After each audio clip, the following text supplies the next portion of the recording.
Well, thank you. It's wonderful to visit London, and I think this is a good time to visit virtually. But one day I hope to join you in person. So I want to begin with one of my very favorite quotes, which is from Pliny the Elder. So we're going back to ancient Rome.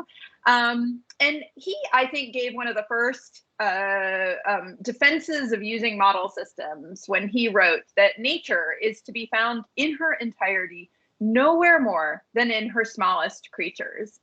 And in our work, we really take advantage of some of nature's small creatures, focusing really on fungal cell biology, taking advantage of the amazing extreme cell shapes and cell sizes that fungi bring to us. We today will also be talking about a very tiny creature that has very much impacted our lives, and that's the SARS CoV-2 virus. But I'll begin with sort of the biology of fungi.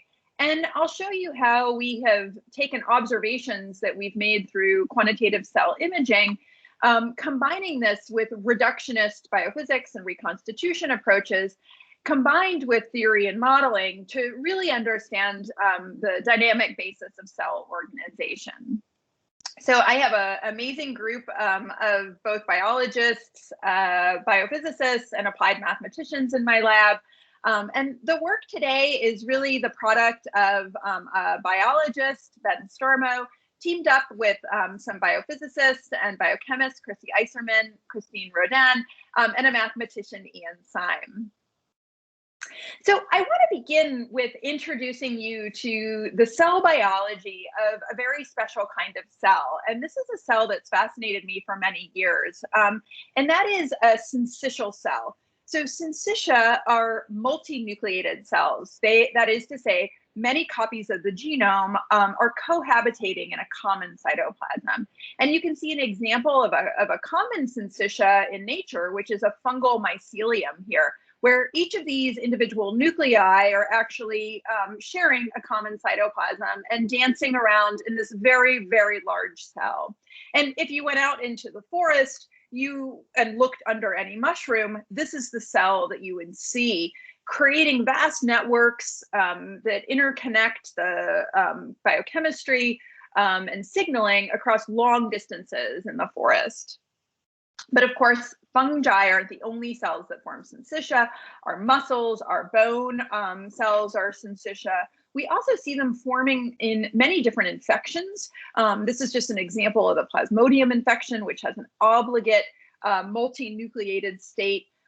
We see many tumors become syncytial as a part of becoming more and more malignant. And it's thought that becoming multinucleated allows them to survive stress and actually be more resistant to different therapeutics. And then finally, I think one of the most interesting syncytial cells is the syncytial trophoblast of the placenta, which is this one large continuous cell that forms an incredibly important barrier, but also an endocrine function, also a filtering function for the developing fetus. And so what is really fascinating, I think, about many different syncytia is that they can actually have very, very distinct functions that are coexisting within a single continuous cytoplasm. And so this creates, I think, a really interesting system for understanding how cytoplasm can be organized and compartmentalized, because you often have the functional complexity of a tissue within a single cell. So in the first part of the talk, I will be talking a lot about how we've come to understand how cytoplasm is organized using these cells. And then in the second part of the talk, I'm going to pivot to really applying what we've learned in normal cells in terms of cytoplasm organization to work on how SARS CoV-2 virus may actually co-opt some of these same general principles for packaging its own genome. So that's where we'll be going today. So let's begin with this question of the cytoplasm. So we know that the cytosol is thought to be a highly dense, it's a highly dynamic environment. So the question is how does order emerge? And some of the order emerges due to membrane-bound compartments, but we also now appreciate that another way that order and organization arises in the cytoplasm is through the process of biological condensation. And so this is a process by which molecules are thought to organize through phase separation or other pathways to condensation. And so I'm sure this audience is very familiar with this idea at this point, but the idea is that just like water can exist in different physical states of gas, liquid, or solid, it's now appreciated that biological molecules can also self-organize into liquid-like or solid-like states. And these are now thought to be a universal feature of cells, and they play roles in long-range transport of RNA, in the reaction of cells to stress, in patterning of early embryos. We now know, of course, that a myriad of cell functions have been associated with some sort of biological condensation. So how do condensates form? This is a very simple conceptualization of it.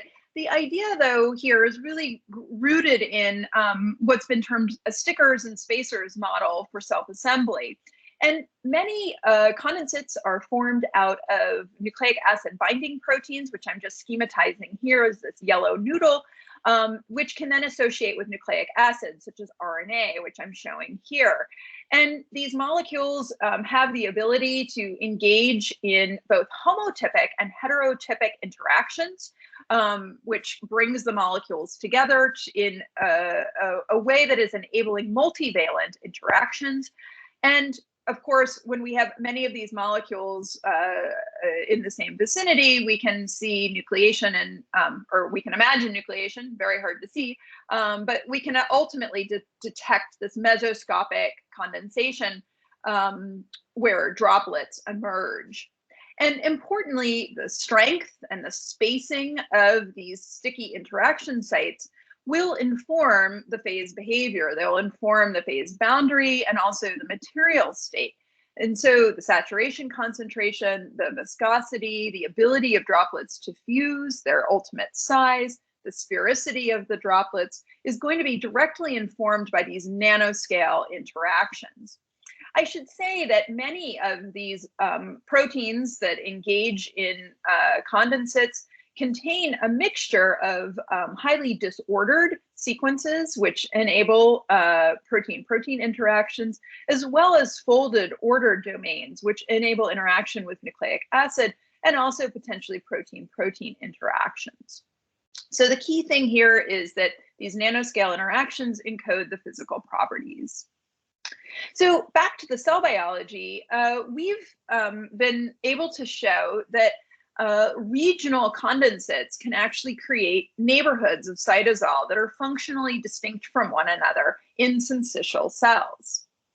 And so we've been using this system to understand the basis of molecular identity. How do specific molecules end up in distinct assemblies as opposed to just fusing together into one gigantic condensate?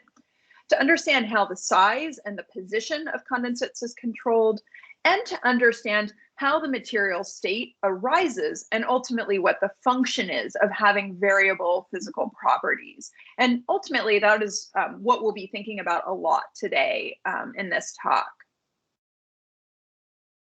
So let me introduce you in a little bit more detail to one of the systems we use in the lab. And so this is a filamentous fungus where many nuclei are sharing a common cytoplasm.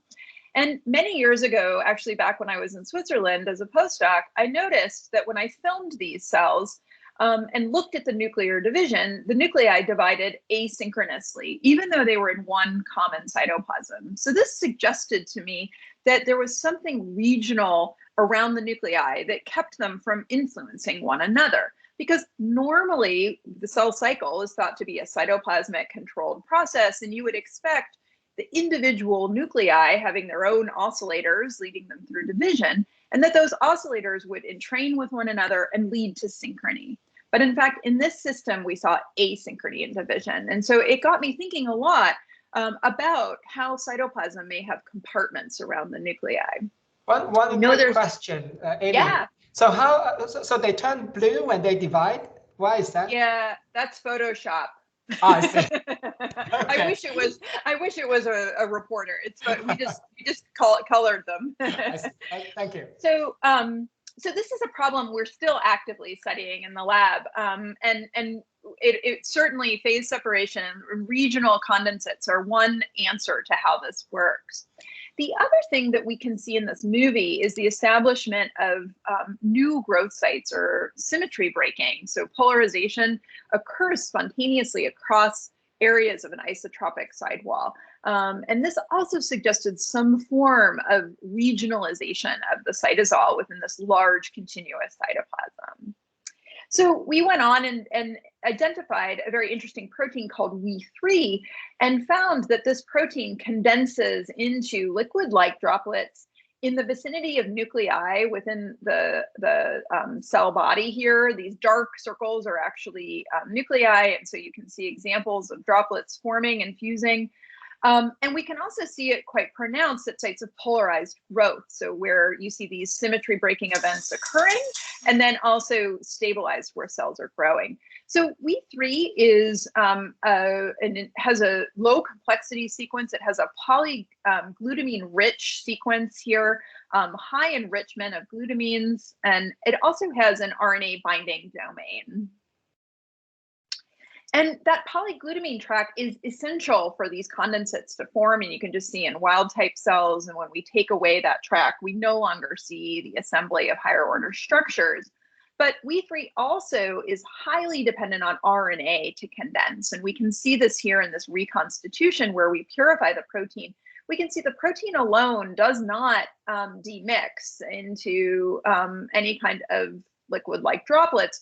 It only demixes in the presence of RNA, and importantly, only in specific RNAs. It doesn't just demix with any RNA. So it has exquisite specificity for the RNA sequence. Now, importantly, these are very functionally relevant for both asynchrony and cell polarity. So what we can see is if we eliminate the polyglutamine track of We3, we will see that the nuclei divide synchronously, which is just seen here in this alignment of pink nuclei. These are all undergoing synchronous division, which we don't see in the wild type with much frequency. Similarly, if we look at cell branching, cell polarity, when we eliminate the polyglutamine track, we no longer see the initiation of new polarity sites. So this is the functional consequence of losing condensates.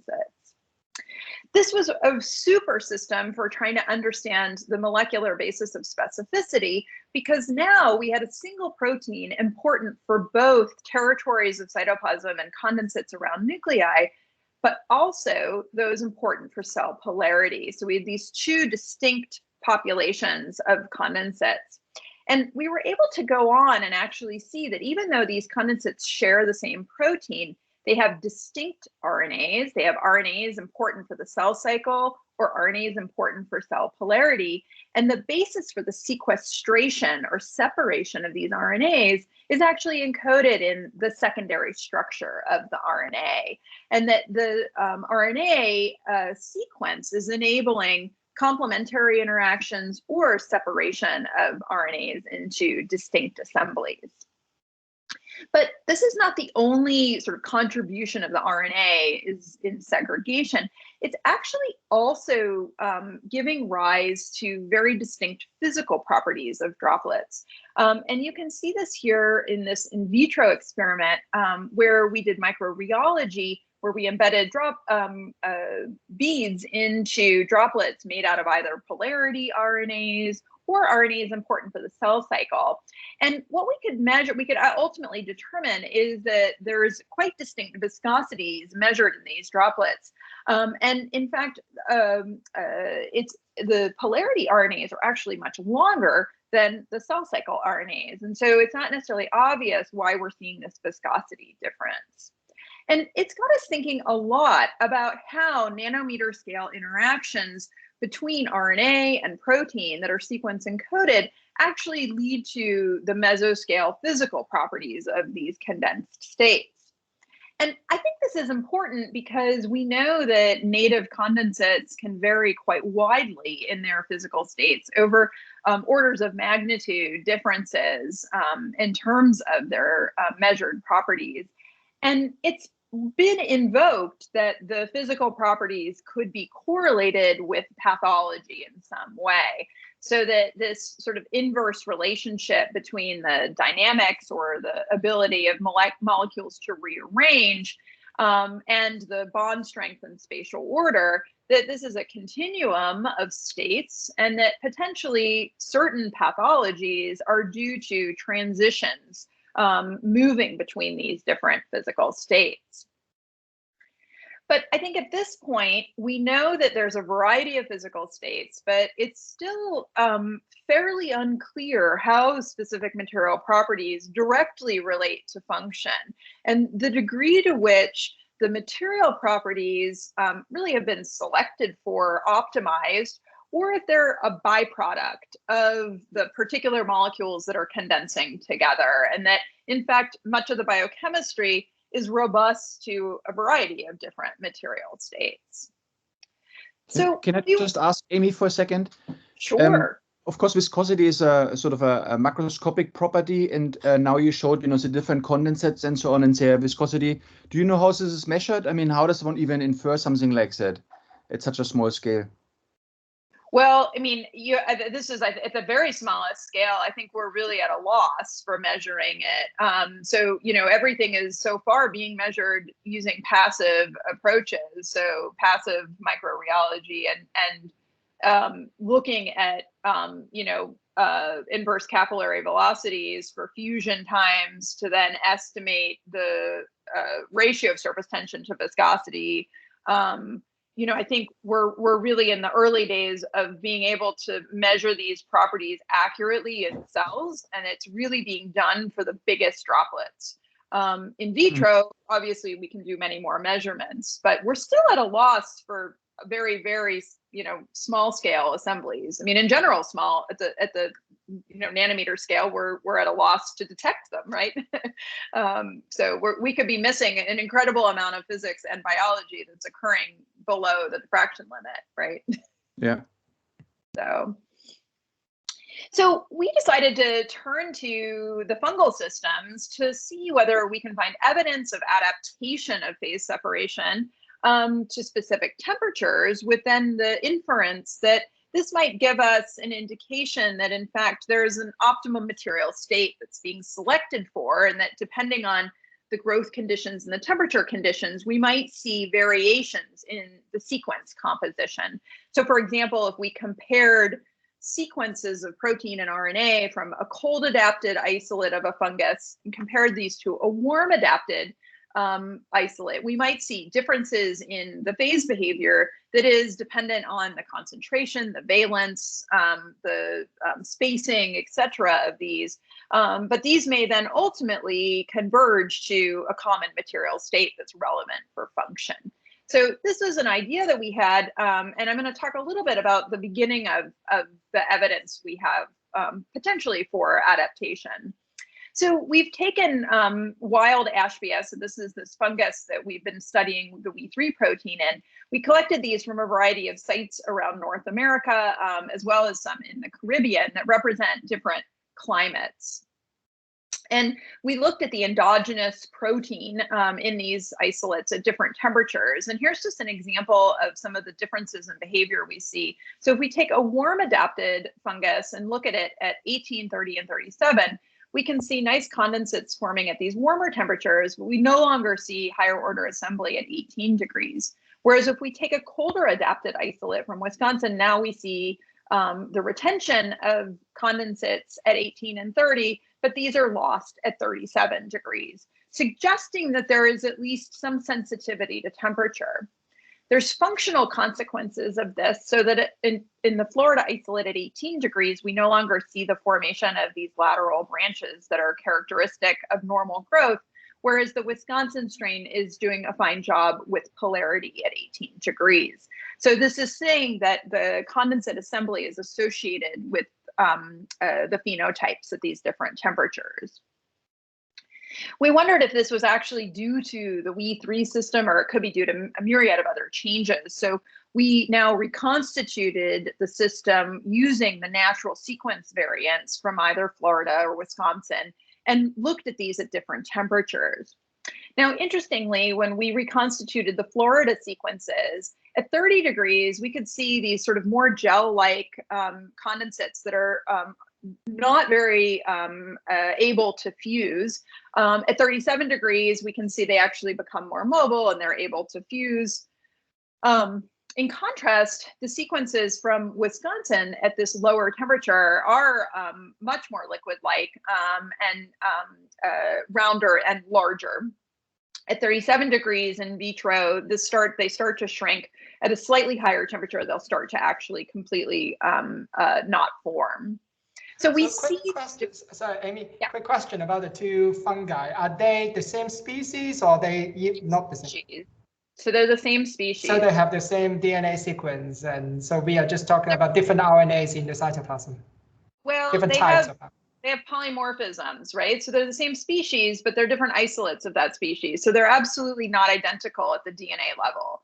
But they're sufficiently identical that they're considered to be the same species, but there's variation in them. There's variation in the proteins and in the RNAs for We3 system. And so I'll talk a little bit about that now with a focus actually on the protein side. So we were interested to know what variation in the sequences could contribute to these differences in the physical state that are temperature sensitive. So our first hypothesis, of course, was variation in the polyglutamine track, because this is known to be sort of an unstable type of sequence. Its expansion is, of course, associated with pathologies in the context, for example, of Huntington disease. So we thought maybe this is expanding or contracting. And our simple hypothesis was that potentially in a colder climate, it's contracted, and in a hotter climate, it might be expanded just to withstand higher temperatures. We also hypothesized that we would see differences in RNA valence, where the number of binding sites potentially on the RNA would also vary according to the climate, and also RNA structure and potentially the ability of RNA to interact with itself. And again, we hypothesized more structure in the hotter climate compared to the colder climate. And in fact, we have evidence for all of these features mattering. What I'm going to focus on today, though, is the polyglutamine track. And that's because our very first observation, our first hypothesis, was totally wrong.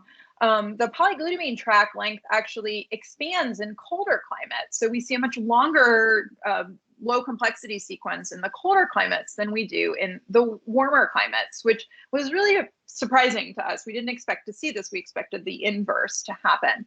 So it made us start actually looking more closely at the polyglutamine track. And what jumped out at us was, in some of the isolates, a predicted coiled coil sequence right at the beginning of the polyglutamine track. And so if we noticed, we could see this in the warmer isolates. So for example, in the Florida isolates, we essentially had this very nice heptad repeat. And what this means is that if this forms a helix, you actually have this really good hydrophobic face that could enable a stable and potentially ordered interaction or oligomerization that could occur. Whereas in the Wisconsin strain, the colder isolates, this was interrupted and interrupted with a histidine, which would really block this interaction. So we wondered if potentially there was actually some functional relevance to this sequence, and we began exploring the biophysical properties of it. So the first thing we did is actually an atomistic MD simulation, where we used an engine called Campari, which uses an absinthe force field. This was developed in Rohit Papu's lab. And we first just wanted to see if, in fact, the sequence behaves as a helix or predicted to behave as a helix. And interestingly, in these simulations, what we can see is that it's a very transient helix. It's moving in and out of helicity and disorder. And in fact, this is somewhat temperature sensitive in the simulations. Now, we then purified this and did CD on it. And indeed, it shows really the hallmarks of something that would form some sort of a coiled coil. And just so people are aware, a coiled coil is just, you know, a helices that can interact in a specified way and can form an oligomerization domain. So this supports that the sequence could be ordered at least some of the time. So we wondered how this may be controlling phase behavior. And so we made a series of mutants. We first took the Florida sequence. We then disrupted it,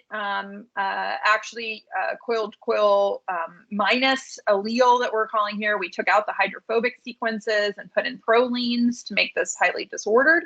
And then we made a gain of function or coiled coil plus mutant that enhances these interactions using additional hydrophobic amino acids. So we essentially weakened it and strengthened it. We saw some really striking differences in the phase behavior here.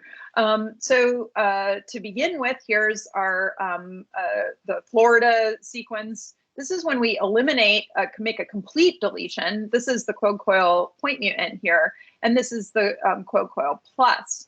So these images are scaled accordingly to protein and RNA concentration.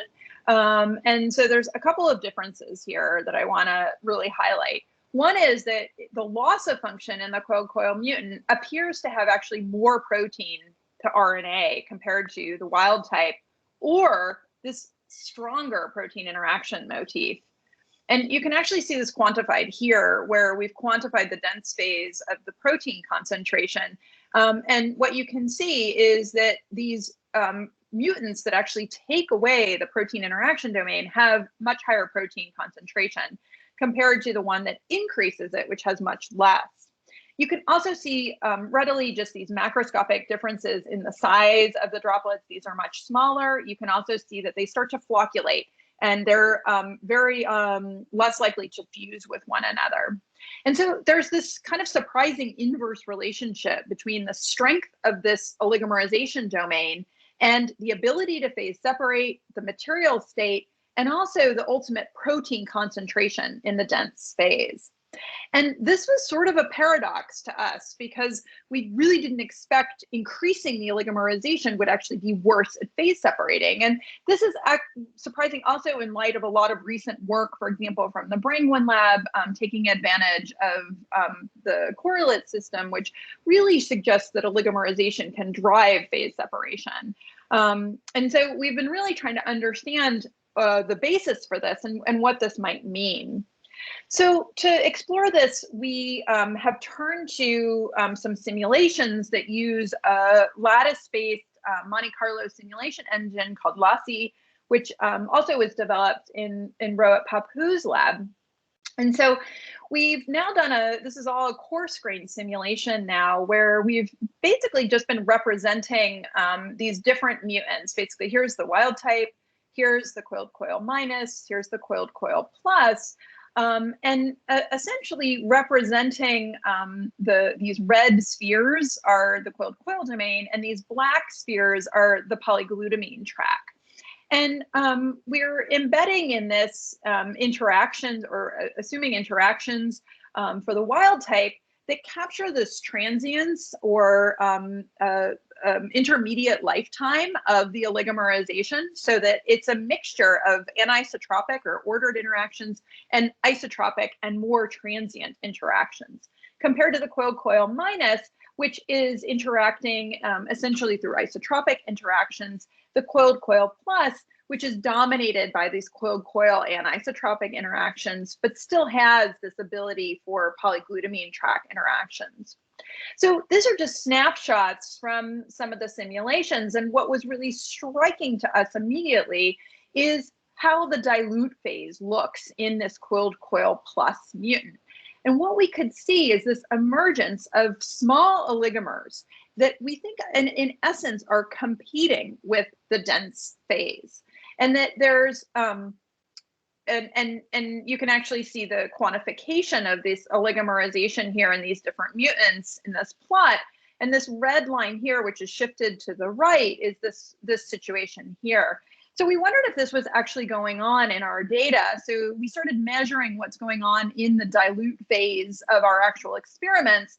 And this is the experimental data. And so what's happening in this coiled coil plus is we're seeing a shift in the higher order assembly within the dilute phase. So it's not, we think it's forming actually some assembly that might actually be in competition with the dense phase.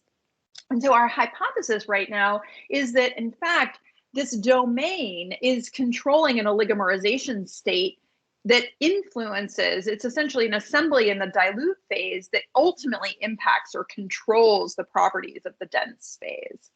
So I've just tried to schematize how we're thinking about this right here. And the idea here is that we have this polyglutamine or QR-rich sequence here, which is, we think, highly disordered and transitions is just sort of downstream of this more ordered coil. But under these warmer temperature conditions, the Florida isolate, for example, we can imagine this is in an equilibrium transitioning between a more ordered and a more disordered state. And if we imagine our mutants, they're sort of represented here as being totally disordered or in favoring this more ordered assembly. So if we think about this in terms of the phase behavior that we've documented, what we can imagine is in these states, we essentially are missing this pathway of small oligomer assembly. And this is essentially facilitating and driving protein into the dense phase, which is explaining why you have so much protein, higher protein concentration in those. And in contrast, flipping between ordered and disordered is allowing, in a normal circumstance, essentially some amount of protein to be in these oligomeric states and some amount of protein to be driven into the dense phase.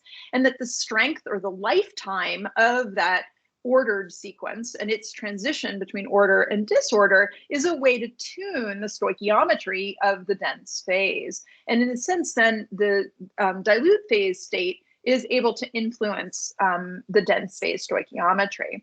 And I didn't really have time to talk a lot about this. We've actually done a lot of modeling and also some more measurements that these altered stoichiometries have a real influence on the material properties of the droplets.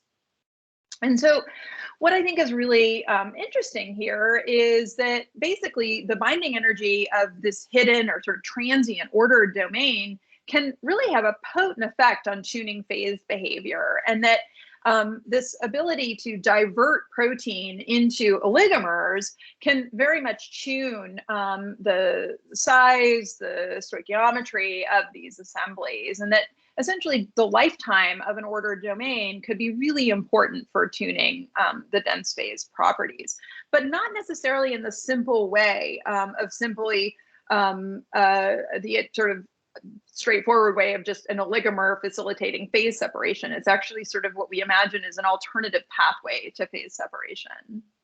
So how does this relate back to the biology of the temperature adaptation? So I already mentioned that the Florida isolate has this coiled coil sequence and the Wisconsin one doesn't. So again, this is very reminiscent of what I just showed you in the in vitro system with just the point mutants, where having a gain function or a strong coiled coil is associated with more solid protein-rich, actually I should say not protein-rich, RNA-rich droplets. We've made mutants that we're calling snowbird mutants, which is the Florida isolate taking away that the coiled coil and changing it to have more glutamines. And indeed, this makes this move actually morphologically to be more like the Wisconsin strain, suggesting that this could be a relevant feature here. So this can tune the droplet properties, and we think that this is something that may be naturally varying in the wild population to allow for different temperature adaptation. In fact, it's not the only thing that's changing, and I didn't have time to talk about this today because I want to talk about our SARS work, but we do also see changes in the valence and the RNA structure and RNA interactions. And so all of these are really associated with setting a different, what we think of as probably a critical saturation temperature for the system that is adapted to the climates where these fungi are found. And so this points to the idea that potentially different types of interactions, protein-protein, protein-RNA interactions, may become more relevant or more dominant in different temperature regimes. And it could be that this is actually setting an optimal material state. Ultimately, we really need better probes of material state in live cells, I think, to really conclusively support this hypothesis. But it's certainly provocative that these sequence changes are very much associated with differences in the stoichiometry and composition and material properties of these assemblies, and that small sequence changes, for example, in this coil-coil domain, can really have profound effects. And we think the other really cool thing about this is the idea that oligomerization in the dilute phase can have really profound consequences on the dense phase. Can I just ask you something before you move on? Of course. So the phase separation effectively, of course, it means it's effectively some fine tuning. Yeah, I mean that's what it means being phase separated. You know, you cross the point, the critical point, and you go either way. But on the other hand, you know, we talk about biology being quite robust, or the issue of robustness versus fine tuning. So you're effectively saying that all these things, the valency, the RNA interactions, whatever you have, these are all fine tuning somehow to make this work to allow the cells to temperature adapt effectively. Yeah, and so maybe some of the robustness in this comes from that there's some redundancy in that, right? So there's both protein, RNA protein interactions. All of these things can combine to contribute to that. That may impart some robustness to it. Yeah, I mean, it seems like there might be some self-organization. I mean, a lot of things can go wrong. You know, you have a mutation here or there, and then all of a sudden you could imagine you cross this sort of phase temperature as this phase separation critical point. But I guess the question is still, yeah, how all these things work together so you don't lose this sort of fine-tuned. Yeah, no, it's a really interesting question. It's a really interesting question, and I don't think one that we have a good answer to at this point. But it is definitely an issue. Thinking about how this evolves. But yet is maintained. I think it's a really, really interesting question. And I hope, you know, I think the free living sort of sessile organisms, this has already also been seen for plants where there's some beautiful work on temperature sensitivity and flowering control using phase separation. You know, I think these free living systems that are at the mercy of temperature in the environment are really the way to begin to understand this, because if it is truly a phase separation, you know, I think those are going to be the systems that we begin to understand that problem. So I speak now to trainees, turn to nature and start looking at different sort of wild populations of biology. I think there's a lot of richness there that's not present in a mammalian tissue culture cell. So, but I will transition to something relevant to mammals now, but also keeping with this theme of thinking about temperature dependence and phase separation. And so this is a project we started in, you know, precisely about March 15th last year, when it was clear labs were shutting down, except for working on SARS. And we started really beginning with a hypothesis that was related to temperature. And that is that bats, you know, are thought to be one reservoir or some point along the way of SARS CoV-2 making its way into the human population. And we were kind of interested in the idea that bats hibernate in caves that are quite cool. Their body temperature drops very much during hibernation, but then it rises as they wake up from hibernation. And there's also known temperature gradients sort of in the upper airways of humans, so that the air as it's coming in, the upper airway is a little bit cooler than at the lower airway. And so we started thinking about temperature, which got us thinking about phase separation. And obviously we were all thinking about SARS at the time, as it completely disrupted our world. And so I think probably everybody has started to become familiar now with SARS life cycle and SARS biology, but what we started really thinking about is this step in the viral life cycle. I'll remind you, this is an RNA-dependent virus, which has this magnificently gigantic RNA genome that it must copy. It makes subgenomic RNAs that are going to give rise to the structural elements.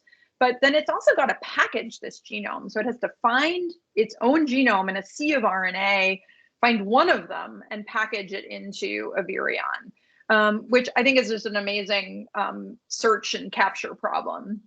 And what we realized very early on, as did many others, is that the protein responsible for packaging, the nucleocapsid protein, is a disordered RNA binding protein. And of course, we have an RNA genome that needs to be packaged. And it got us thinking a lot about whether phase separation could be a relevant mechanism.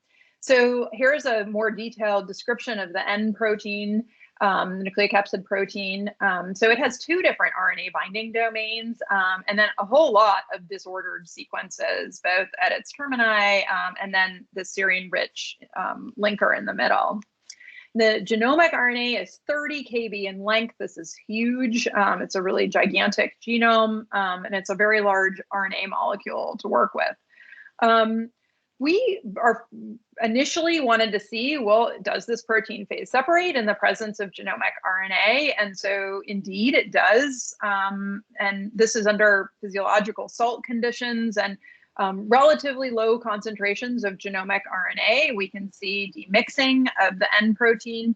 N protein on its own in water just forms relatively small assemblies. RNA facilitates the demixing. High concentrations of RNA lead to reentrance and dissolution, which is common in many systems.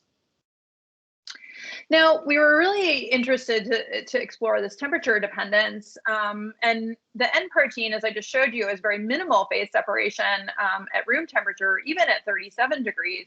But interestingly, as we raise the temperature to 40 and 45 degrees, we can see much more pronounced demixing. So this is interesting in that it's a system that displays a lower critical saturation temperature. And the addition of RNA to this lowers that temperature. And in particular, we see the most robust dense phase levels at 37 degrees, which, you know, could be a coincidence. It also is human body temperature. So we were interested to know how the viral RNA, what features of it might drive phase separation, and how this could actually relate to the packaging of viruses. So we did some bioinformatics to just look at areas of conservation in the genome. Because this is so large, we really needed to break it up into different fragments to study RNA sequences in practice. And so what we did is we picked 4 different regions of the genome to look at in more depth. The 5' end, which is very important for both packaging, but also modifications to the subgenomic RNA. It gets appended to the subgenomic RNA. RNA at the 3' end, encoding the nucleocapsid itself, as well as the frame shifting region and what was thought to be the SARS equivalent packaging sequence. So we sort of picked these 4 regions. And we were really struck initially that we saw a very strong sequence dependence of the phase separation. So in particular, these end sequences, the 5' end and the 3' end, promoted nucleocapsid phase separation. But these interior sequences, in fact, actually eliminated any phase separation of the N protein. It was almost as if they solubilized the N protein. And importantly, in particular, these 2 sequences, 5' end and frame shifting, are exactly the same nucleotide content in terms of length. They simply vary in the sequence, okay? Suggesting that there's really fundamental differences in the structure or the sequence that gives you this opposing phase behavior. So we did a cross-linking approach called RNP-map with our colleagues here, in the Kevin Weeks's lab at UNC. And this allows us to essentially map where the N protein is interacting with the RNA and determine the RNA structure of these different sequences. And what we're showing here is the RNA structure, and in purple are where we see cross-linking between the N protein and the RNA. And the quantification of that cross-linking is here, where these purple lines just represent areas in the primary sequence where we saw a lot of N protein bound. And the most important thing for you to recognize is that, in fact, the patterning of these purple lines is very different in these sequences. Here we see many discrete, or a few discrete, I should say, strong binding sites. These 2 in particular stand out. Whereas the frame shifting element that dissolved the nucleocapsid actually seems to be coated in N protein. It's very uniformly coated. You can also see this is associated with much more secondary structure, much more double-stranded RNA. So there are key differences in the structure and also the ability of the N protein to bind to this. We were curious then what this might mean for the whole rest of the genome. So with Rachel Seelphone at Princeton, she did some just bioinformatics analysis of the sequence of the whole genome, looking for a variety of different properties of the genome sequence, comparing it to the areas that drive phase separation and the areas that oppose phase separation. And that made us look more closely at these interior genome areas appeared to look very similar to one another, whereas the drivers of phase separation, there were only a few elements throughout the genome. And we went on and did more RNP map to see if this trend of coding versus discrete binding sites, and you want to focus on this lower lane here, actually. These are, again, this end, the 3' end, we see discrete binding sites compared to more uniform coding.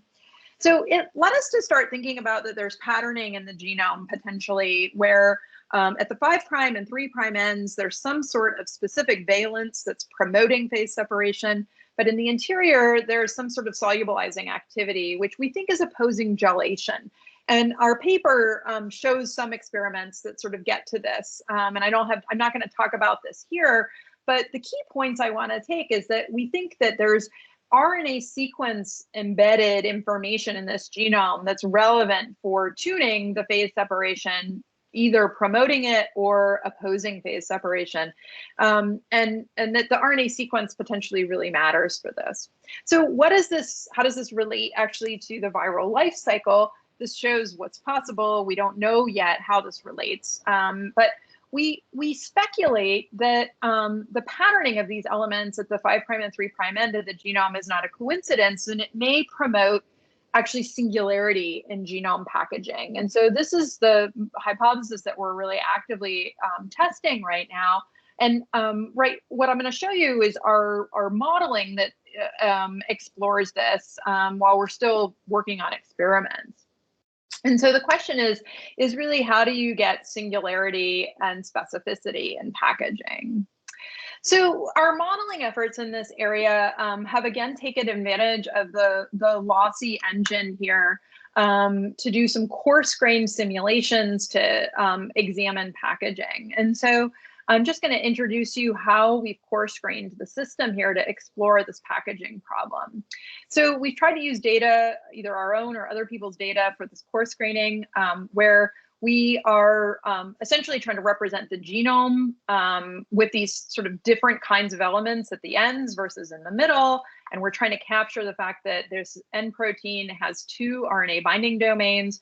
Interestingly, RNA binding domain 2 also can dimerize. And so there's sort of competition between RNA binding and dimerization. And so that's just captured in this simple cartoon here. So we've minimized the N protein to 2 beads that have essentially these 2 RNA binding domains with the ability to bind RNA or dimerize the protein.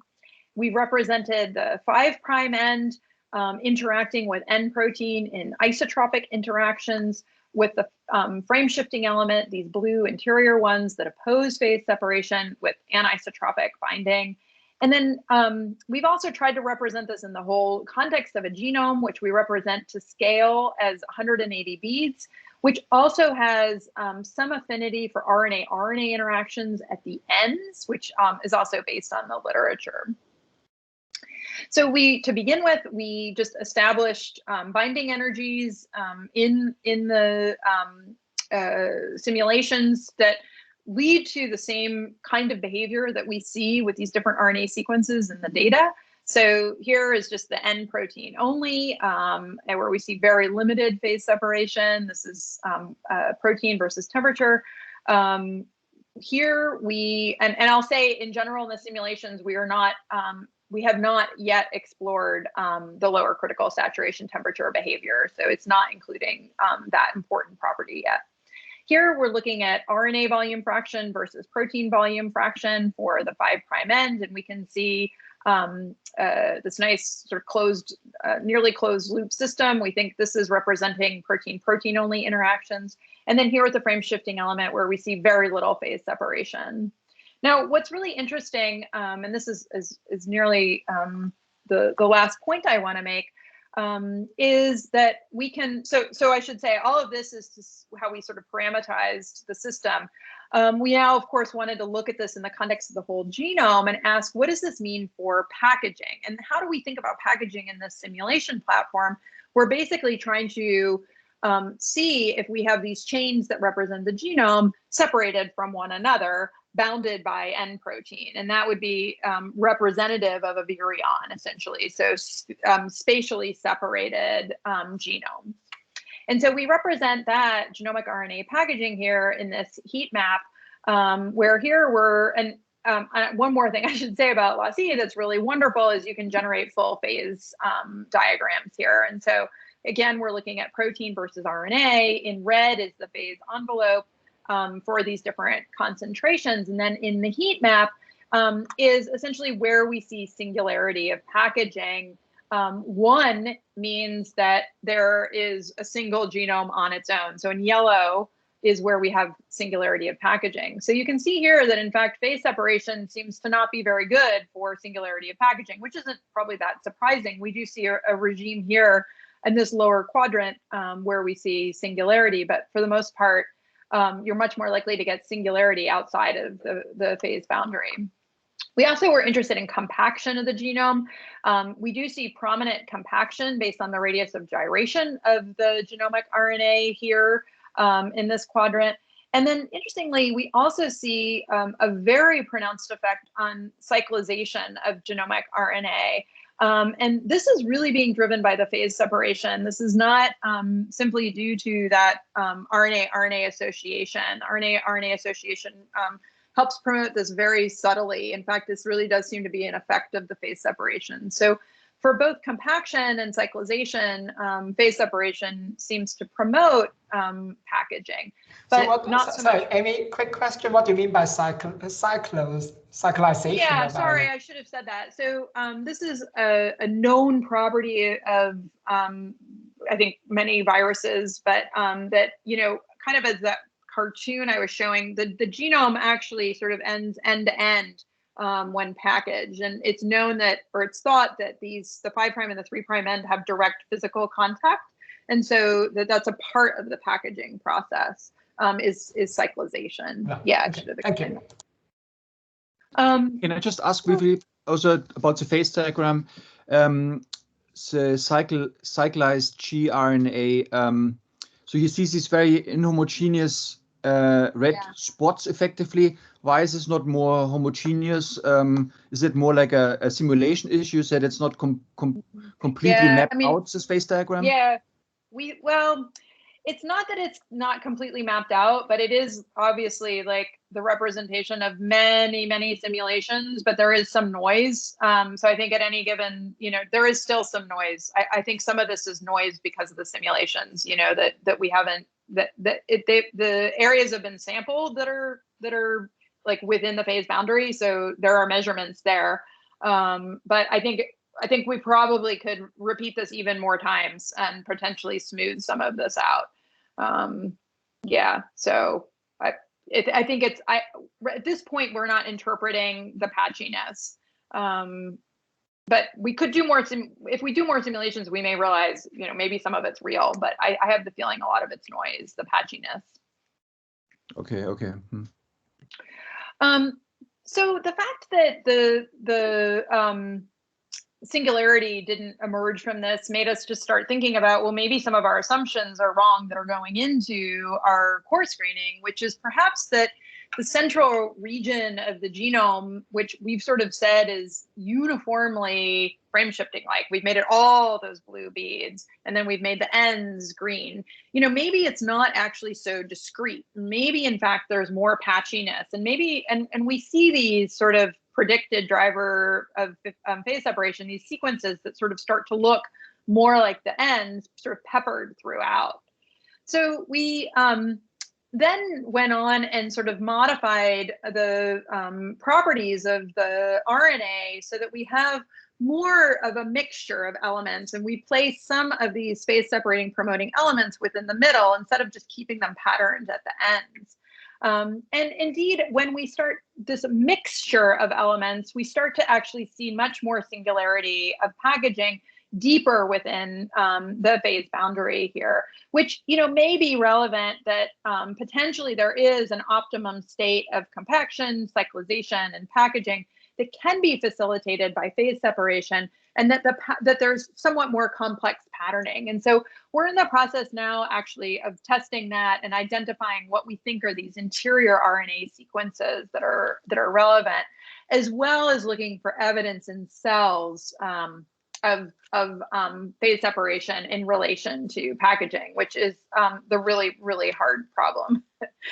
So just to wrap up and summarize this part of the talk, our sort of working model here is that N protein and genomic RNA clearly can undergo phase separation, and that different regions of the genome promote this in different ways and actually oppose one another, we think. But in fact, the simple model that I initially depicted, it's probably a much more complex patterning, we think. And we imagine that it's possible phase separation is relevant to packaging. We think this temperature sensitivity is a very interesting feature of this. But it's also entirely possible and likely that phase separation may be involved in multiple other parts of the viral life cycle. It's also possible that this is somehow a byproduct of the physical chemistry of N protein.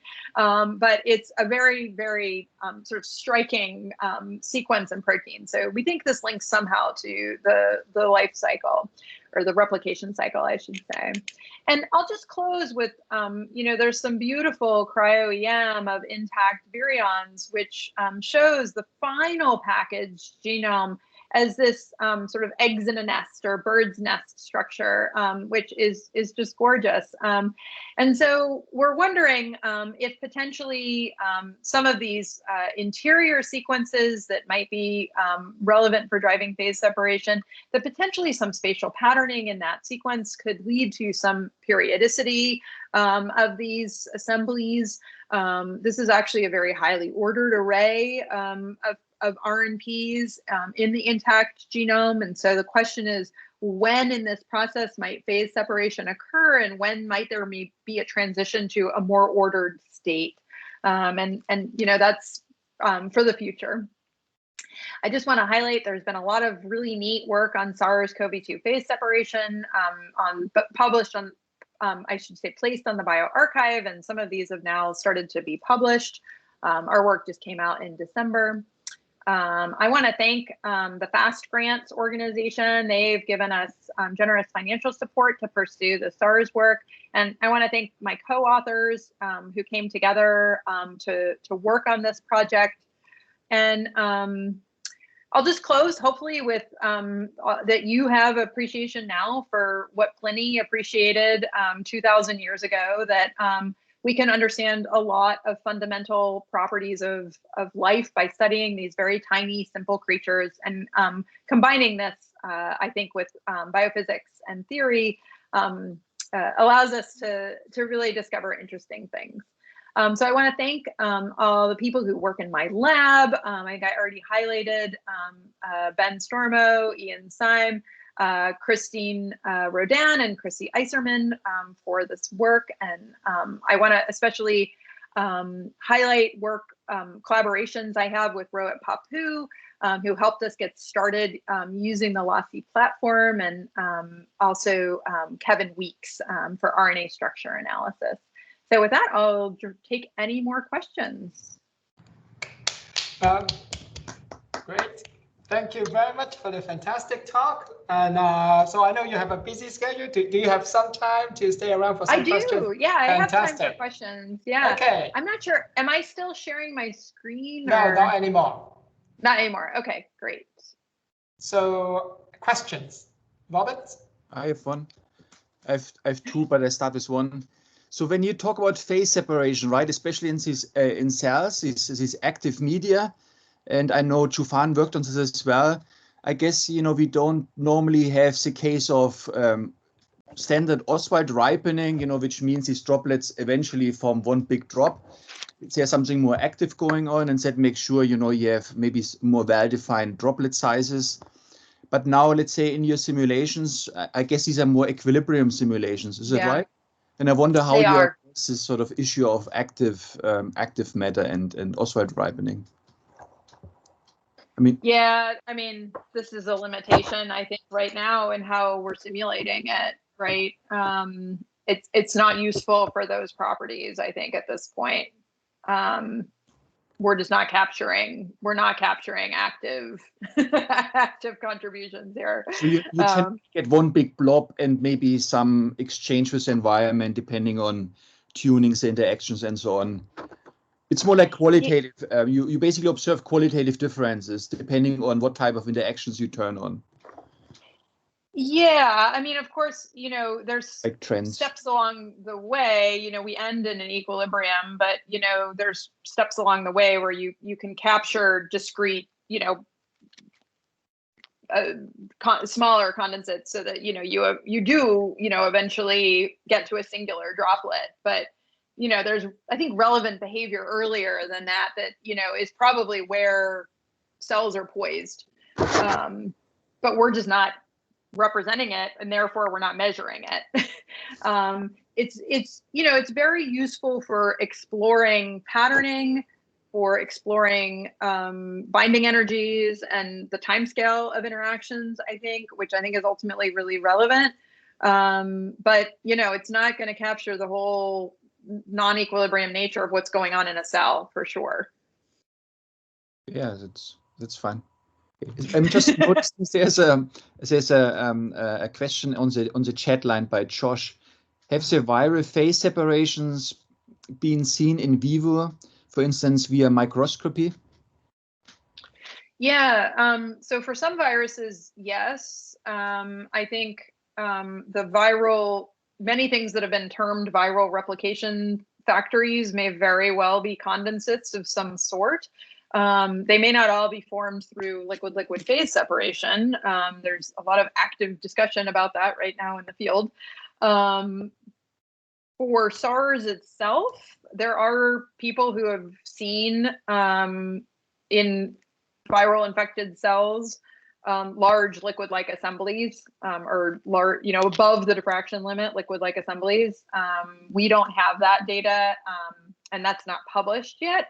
But I think it's very provocative that it suggests that there's something that's like liquid-like assembly forming in somewhere in the SARS replication cycle. In our hands, N protein phase separates readily in a mammalian cytoplasm in a concentration-dependent manner, and also in an RNA sequence-dependent manner. So if we co-express these different sequences, we can change the critical point that we can detect in the microscope. So yeah, I mean, there is starting to be evidence of this. I think in vivo, we really are, this gets back to Robert's first question, actually, which we're really limited, I think, in many cases by a lot of action happening below the diffraction limit that's incredibly difficult to measure. And our ability to detect properties that are characteristic of assemblies that have undergone liquid-liquid phase separation is very limited. We have very crude tools right now for measuring that require very, very large assemblies, actually. So we have a raised hand from Savara Mesh. Would you like to ask your question? Yeah, sure. Thanks, Amy. It was a lovely talk. I'm quite new to the phase separation field.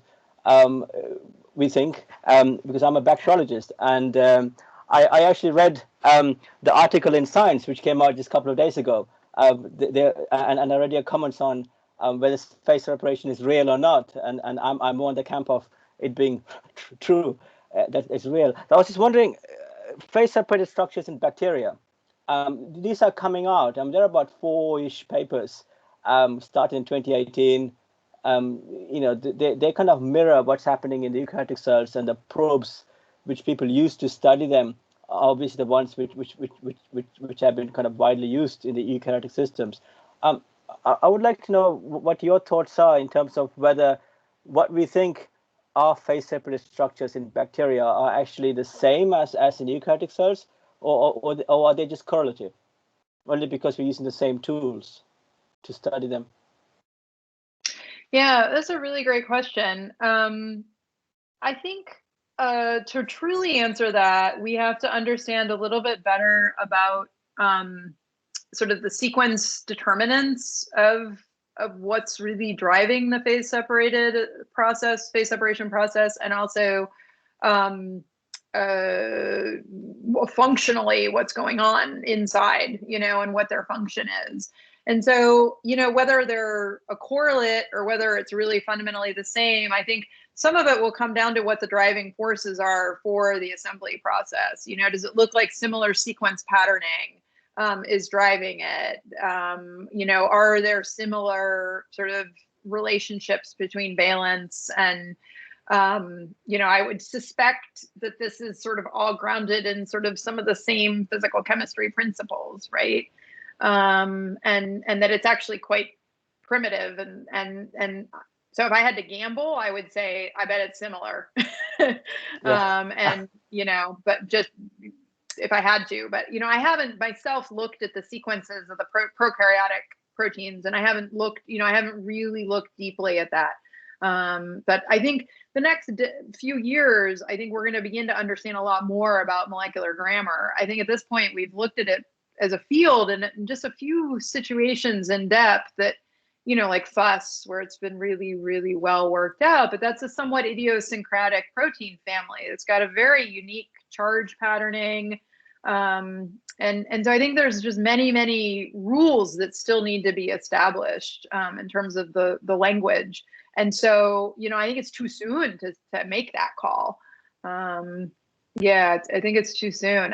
Same for the functional aspects, it's just, we're just starting to get our arms around like evidence of functional consequences. I mean, I think the fungal system that we describe is a great example of cell scale function for these, right? We see strong phenotypic effects. We're still looking at the molecular scale. We think it's regulating translation, but we're working hard to understand how that is. But I think these molecular scale functions of how biochemistry is specifically impacted is the big challenge.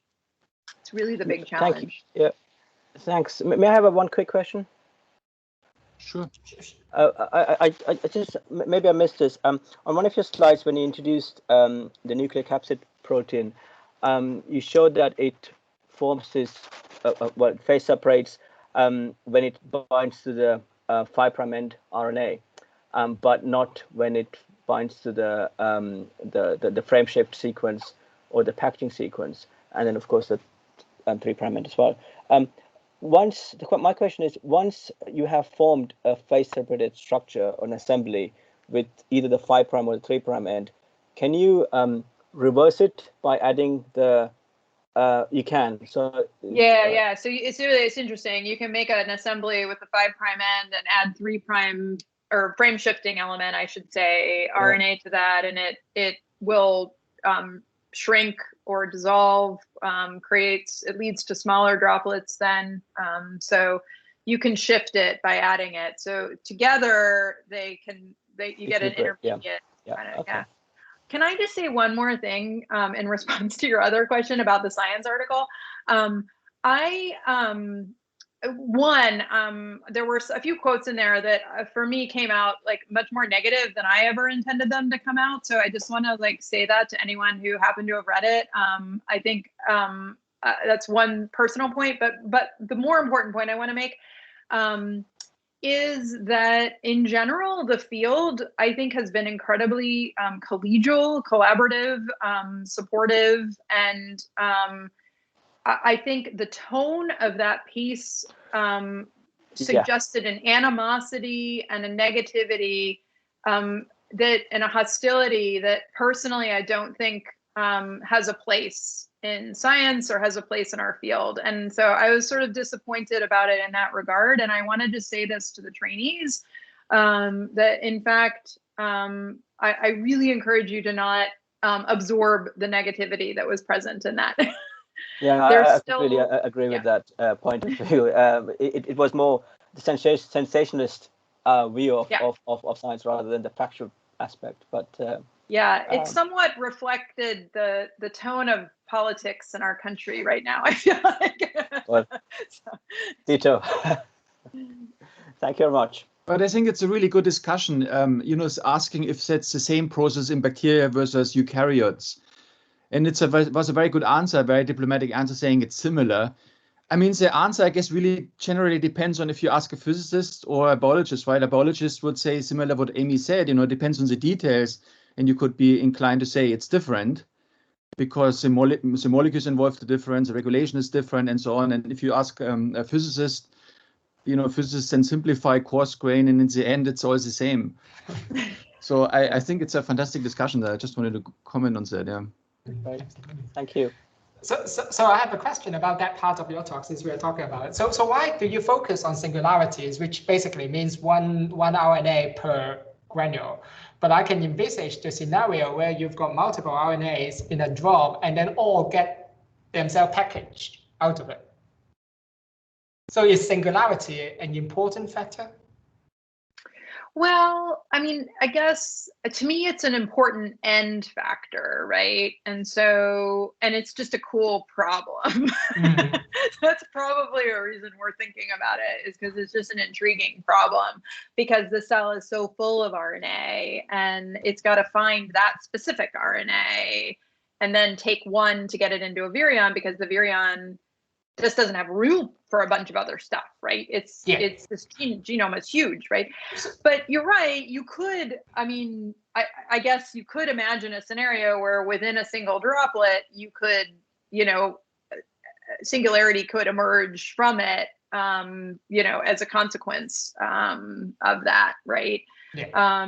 Which we aren't capturing. We don't. I don't know. That's a good question, actually. I should look more at movies of the simulations.